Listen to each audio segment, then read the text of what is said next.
क्या आपने कभी सोचा है कि रात के सबसे गहरे साए में जब चांद भी अपनी रोशनी छिपा ले तब क्या होता है? क्या आपने कभी महसूस किया है कि कोई अदृश्य शक्ति आपकी सांसों को जकड़ रही है? आज मैं आपको एक ऐसी कहानी सुनाने जा रहा हूं जो आपके रोंगटे खड़े कर देगी। एक ऐसी कहानी जहां डर सिर्फ एक एहसास नहीं बल्कि एक जीवित सांस लेता हुआ राक्षस है। अमावस्या की सबसे काली रात थी जब आकाश में एक भी तारा नहीं टिमटिमा रहा था। घना कणकपुर वन एक भयानक चुप्पी में डूबा था जिसे चीरती थीं ठंडी हवाओं की साएं साएं और झिंगुरों की तीखी डरावनी आवाजें। हर पत्ता, हर टहनी मानो किसी अनहोनी की आहट दे रही थी। अर्णव के हाथ में पकड़ी मशाल की छोटी सी लौ भी आज डर से कांप रही थी, जैसे वह भी इस अंधेरे में खो जाने से घबरा रही हो। अर्णव का दिल जोरों से धड़क रहा था। हर धड़कन उसके कानों में हथौड़े सी बज रही थी। जंगल की हर छाया उसे किसी प्रेत का आकार लग रही थी। उसे लग रहा था जैसे हजारों आंखें उसे घूर रही हों, उसकी हर चाल पर नजर रख रही हों। हवा में एक अजीब सी सड़ी हुई गंध तैर रही थी जो उसके पेट में मरोड़ पैदा कर रही थी। कुछ दूर पेड़ों के घने झुरमुटों के बीच एक ढही हुई कुटिया में से हल्की सी पीली रोशनी टिमटिमा रही थी। यह रोशनी अंधेरे में एक उम्मीद की किरण थी या शायद एक जाल। अर्णव ने बिना सोचे समझे उसी तरफ कदम बढ़ा दिए। उसके मन में बस एक ही धुन थी, अपनी बहन आर्या को ढूंढना। हर कदम के साथ सूखे पत्तों की चरमराहट उसके डर को और बढ़ा रही थी। कुटिया के पास पहुंचते ही हवा में सड़ी हुई गंध और तेज हो गई। लकड़ी की पुरानी दीवारों से अजीब सी आवाजें आ रही थीं, जैसे कोई अंदर से खरोंच रहा हो। अर्णव ने हिम्मत करके दरवाजे पर धक्का दिया। दरवाजा चरमराता हुआ खुला और अंदर का दृश्य देखकर उसकी सांसें अटक गईं। कुटिया के अंदर एक अजीब सा डरावना सन्नाटा था जो बाहर की हवाओं की आवाजों से भी ज्यादा भयानक था। फर्श पर टूटी हुई चारपाई पड़ी थी जिस पर धूल की मोटी परत जमी थी। एक पुराना मिट्टी का घड़ा कोने में पड़ा था और उसकी तरफ देखने की अर्णव की हिम्मत नहीं हुई। कुटिया की छत पर मोटे मोटे मकड़ी के जाले ऐसे लटक रहे थे जैसे सदियों से किसी ने इस जगह पर कदम ही न रखा हो, या शायद कोई यहां से जिंदा बाहर ही न निकला हो। अर्णव की नजर अचानक छत पर टंगी कुछ रंगीन पोटलियों पर पड़ी। वे पोटलियां अजीब सी लग रही थीं, जैसे किसी प्राचीन अनुष्ठान का हिस्सा हो। उनमें से एक पोटली से गाढ़ा लाल रंग का तरल लगातार नीचे टपक रहा था जो फर्श पर एक छोटा सा गहरा दाग बना रहा था। यह दृश्य इतना विचलित करने वाला था कि अर्णव का दिल मुंह को आ गया। इससे पहले कि अर्णव कुछ समझ पाता, हवा में तैरती एक खुरदरी कर्कश आवाज उसके कानों से टकराई। आवाज इतनी धीमी थी कि वह फुसफुसाहट लग रही थी, पर इतनी स्पष्ट कि अर्णव के रोंगटे खड़े हो गए। पानी पियोगे बाबू? बहुत थके लग रहे हो। आवाज एक कोने से आ रही थी जहां घूंघट ओढ़े एक औरत काले छींटों वाले बर्तन में कुछ उबालती दिखाई दे रही थी। उसकी पीठ अर्णव की तरफ थी और उसकी हरकतें इतनी धीमी थीं कि वे किसी प्रेत की चाल लग रही थीं। अर्णव डर के मारे 2 कदम पीछे हट गया। उसकी जबान सूख गई थी और गले से आवाज मुश्किल से निकली, मुझे कुछ नहीं चाहिए, बस बताइए क्या आप यहीं रहती हैं? उसकी आवाज में डर साफ झलक रहा था। औरत ने धीरे से अपना सिर घुमाया, पर घूंघट से उसका चेहरा अभी भी छिपा था। उसकी आवाज अब और भी धीमी और डरावनी लग रही थी। हां, बरसों से यही हूं, किसे ढूंढ रहे हो? अर्णव ने हिम्मत करके अपनी बहन आर्या के बारे में बताया। मेरी बहन आर्या 3 दिन से गायब है। जब तक उसे ढूंढ न लूं मैं लौटूंगा नहीं। औरत ने अपना घूंघट ठीक किया और उसकी आंखों की एक झलक अर्णव को दिखाई दी।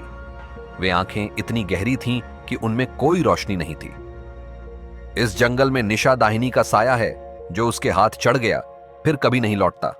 अभी भी समय है, वापस चले जाओ। उसकी आवाज में एक चेतावनी थी जो अर्णव के दिल में डर पैदा कर रही थी। अर्णव के मन में एक सवाल कौंधा, अगर तुम रह सकती हो यहां तो मैं क्यों नहीं? तुमने उससे बचने का उपाय कैसे किया? औरत ने एक अजीब सी ठंडी हंसी हंसी जो उसकी हड्डियों तक को कंपा गई। उपाय चाहते हो? फिर पीछे मत हटना। उसकी आवाज में एक भयानक चुनौती थी। अर्णव को लगा जैसे वह किसी गहरे दलदल में फंसता जा रहा है। औरत ने धीरे से बर्तन का ढक्कन हटाया और एक तेज सड़ी हुई बदबू अर्णव की नाक में घुस गई। बदबू इतनी भयानक थी कि उसका पेट मरोड़ गया और उसे उल्टी आने लगी। यह बदबू किसी सड़ी हुई लाश की थी जो कई दिनों से पड़ी हो। यही उपाय है, आओ खाओ। मांस है, निशा दाहिनी को इसकी गंध से चिढ़ है। जो इसे खा ले वह उसके पास नहीं आती। औरत की आवाज अब और भी ठंडी और निर्दयी लग रही थी। अर्णव घबरा गया। उसके दिमाग में एक ही बात घूम रही थी, यह क्या है? यह कौन सा मांस है? पानी मिलेगा? उसने किसी तरह अपने आप को संभाला और पूछा। पीछे घड़े में है, जाओ। औरत ने इशारा किया। अर्णव को लगा जैसे वह किसी भयानक सपने में फंस गया हो, जहां से निकलने का कोई रास्ता नहीं था। अर्णव जैसे तैसे कुटिया के पीछे गया, पर वहां पहुंचते ही उसे सड़ांध और भी तेज महसूस हुई। हवा में मांस के सड़ने की गंध इतनी प्रबल थी कि उसे सांस लेना मुश्किल हो रहा था। आसमान के ऊपर कुछ गिद्ध चक्कर काट रहे थे, जैसे वे किसी दावत का इंतजार कर रहे हों। उनकी चीखें हवा में गूंज रही थीं, जो इस भयानक दृश्य को और भी डरावना बना रही थीं। वह नजदीक गया और उसका शरीर कांप उठा। जमीन पर सूखे पत्तों और मिट्टी के बीच कहीं कहीं इंसानी हाथ पैर बिखरे पड़े थे। फर्श पर खून के ताजे छींटे थे और एक कोने में आधा कटा हुआ सिर पड़ा था, जिसकी आंखें खुली थीं और अर्णव को घूर रही थीं। अर्णव के होश उड़ गए। यह दृश्य इतना भयानक था कि उसकी आत्मा तक कांप गई।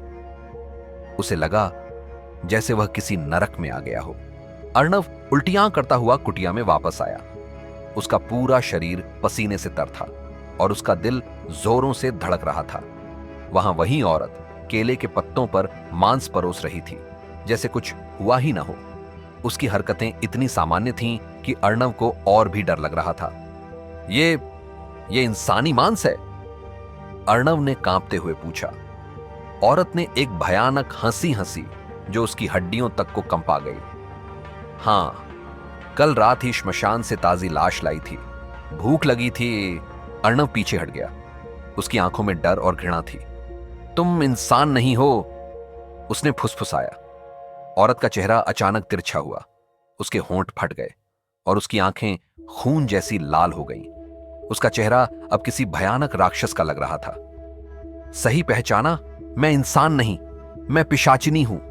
उसकी आवाज अब एक भयानक गर्जना में बदल गई थी, जो कुटिया की दीवारों से टकराकर वापस आ रही थी। अर्णव लड़खड़ा गया। उसका शरीर कांप रहा था। तभी उसे कहीं दूर से एक आवाज सुनाई दी, जो उसकी बहन आर्या की आवाज जैसी लग रही थी। भैया, मुझे बचाओ। उसी दिशा में एक पल के लिए आर्या दिखाई दी। फटी आंखें, कांपता चेहरा। उसकी आंखों में एक भयानक दर्द था और उसका चेहरा डर से पीला पड़ गया था। भैया, गलत रास्ते पर जा रहे हो। मुझे बचाना है तो वहीं लौटो जहां से आए हो। अर्णव ने हाथ बढ़ाया, पर आर्या धुएं की तरह गायब हो गई, जैसे वह कभी थी ही नहीं। यह सब क्या हो रहा है? वह चिल्लाया। उसकी आवाज जंगल में गूंज रही थी। जंगल अचानक और काला लगने लगा और हवा में एक अजीब सी ठंडक फैल गई। उसे याद आया, कुछ दिन पहले मां ने चेतावनी दी थी, शांतिनगर मत जाना। वह गांव सही नहीं है, वहां रात में कोई बाहर नहीं निकलता। लेकिन अर्णव अपने मामा से मिलने के लिए अपनी बहन आर्या के साथ चल पड़ा था। बस वाले ने भी चेतावनी दी थी, शांतिनगर के पास जंगल में निशा दाहिनी घूमती है। पीछे से कोई अपने जैसा पुकारे तो मत मुड़ना। उसने बताया था कि निशा दाहिनी अपनी आवाज बदल सकती है और वह अपनों की आवाज में बुलाकर लोगों को अपने जाल में फंसाती है। जो एक बार मुड़ गया वह फिर कभी वापस नहीं आता। पर अर्णव और आर्या ने इन चेतावनियों का मजाक उड़ाया था। उन्हें लगा था कि ये सब पुरानी कहानियां हैं जो बच्चों को डराने के लिए सुनाई जाती हैं, और अब सारी चेतावनियां सच लगने लगी थीं। जंगल की हर आवाज, हर छाया उन्हें निशा दाहिनी का रूप लग रही थी। उन्हें अपनी गलती का एहसास हो रहा था, पर अब बहुत देर हो चुकी थी। जंगल की सीमा पास थी जब अचानक आर्या को लगा कोई पीछे पीछे चल रहा है। सूखे पत्तों की खरखराहट बढ़ती गई जैसे कोई अदृश्य शक्ति उसके पीछे आ रही हो। गांव पहुंचते ही किसी ने उसके कंधे पर हाथ रखा। वह मामा जी थे, या कम से कम दिखने में वही लग रहे थे। उनकी आंखों में एक अजीब सी चमक थी और उनकी मुस्कान सामान्य नहीं लग रही थी। अगली सुबह, तुम दोनों को यहां आना नहीं चाहिए था, मामा ने कहा। उनकी आवाज में चिंता थी, पर उनकी आंखों में एक अजीब सी चमक थी। इस गांव में निशा दाहिनी का श्राप है, शाम होते ही बाहर मत निकलना। पर आर्या को यह सब मजाक लगता रहा। उसे लगा कि मामा जी उसे डरा रहे हैं। वह अपनी बहादुरी दिखाना चाहती थी। शाम को वह अकेले सूर्यास्त देखने निकल पड़ी, अपनी साइकिल पर। रक्षा कवच भी कमरे में गिरा रह गया, जिसे मां ने उसे दिया था। जैसे ही अंधेरा फैलने लगा, आर्या की साइकिल अचानक भारी होने लगी, जैसे कोई अदृश्य शक्ति उसे खींच रही हो। पीछे मुड़कर देखा, कोई नहीं, लेकिन हवा में लहराता एक दुपट्टा दिखाई दे रहा था, जो किसी प्रेत की तरह हवा में तैर रहा था। फिर एक आवाज, आर्या, आर्या। आवाज इतनी मीठी थी, इतनी जानी पहचानी कि आर्या एक पल के लिए रुक गई। वह डर गई, पर तभी उसे अपनी बहन सी लगने वाली एक आवाज सुनाई दी। आर्या, मैं अंशिका हूं, आओ मेरे साथ चलो, रात हो रही है। अंशिका, मामा की बेटी। आर्या ने राहत की सांस ली। उसे लगा कि वह बच गई। दोनों जंगल की तरफ बढ़ने लगी, जहां अंधेरा और घना होता जा रहा था। अंशिका, यह रास्ता गलत है, आर्या ने कहा। उसके मन में एक अजीब सी बेचैनी हो रही थी। यही सही है, तुम बस चुपचाप चलती रहो। अंशिका बिना मुड़े आगे बढ़ती गई। उसकी चाल अब इंसानी नहीं लग रही थी। उसकी पीठ पर एक अजीब सी कुबड़ उभर आई थी और उसके पैरों की आवाज अब किसी जानवर के पंजों जैसी लग रही थी। क्या आर्या सही सलामत घर पहुंच पाएगी? क्या अर्णव अपनी बहन को बचा पाएगा, या वह भी बन जाएगा निशा दाहिनी का अगला शिकार? इस भयानक रात का अंत क्या होगा? क्या आप इस डरावनी कहानी के अगले मोड़ को जानने के लिए तैयार हैं? क्या आप में इतनी हिम्मत है कि आप निशा दाहिनी के खूनी रहस्य का सामना कर सकें? अभी रूहानी राज को सब्सक्राइब करें और बेल आइकॉन दबाएं, ताकि आप इस भयानक कहानी का अगला भाग कभी मिस न करें। अपनी राय कमेंट्स में जरूर बताएं और इस वीडियो को अपने डरावनी प्रेमी दोस्तों के साथ शेयर करें।